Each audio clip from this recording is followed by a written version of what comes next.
जय सद्गुरू सगळ्यांना. कसे आहात सगळे?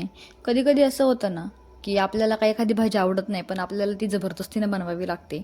तसंच माझं पण आज झालेलं होतं असंच, कारण माझ्या नवऱ्याला ही भाजी खायची होती आणि या भाजीचं नाव आहे लाल माठ. तुमच्याकडे काय म्हणतात ते मला नक्की सांगा. मी ही भाजी कधीच बनवलेली नाही आहे आणि या भाजीची रेसिपी मी आमच्या इथल्या एका आजीला विचारली आणि मग ही भाजी बनवली. पण भाजी टेस्ट झालेली होती, म्हणजे खूप छान झालेली होती, टेस्टी टेस्टी. त्याच्यानंतर मिस्टरांनी डब्बा वगैरे भरला त्यांचा आणि ते गेले कामावर निघून. त्याच्यानंतर म्हटलं चला आपले सकाळचे जे काही कामं असतात ते उरकून घेऊया, कारण एकदा सकाळची कामं उरकून घेतली ना म्हणजे मला पण निवांत 1-1.5 तास आराम भेटतो थोडासा. कारण माझं पण 9ला 9:30 ऑफिस असतं, त्याच्यामुळे मला पण जावं लागतं 9 वाजता. आवरून घेतलं सगळं, झाडू वगैरे मारून घेतला पारसाच आणि मस्तपैकी आंघोळ वगैरे करून घेतली. सकाळ सकाळचं आवरून गेलं ना म्हणजे डोक्याला एक टेन्शन राहत नाही माझं. कारण नंतर आंघोळ वगैरे करून घेतली आणि मला भूक लागलेली होती, कारण आता आजकाल भूक 2-2 तासाला लागते आहे मला. ते काम मी ते तुम्हाला पण सांगितलेलं आहे.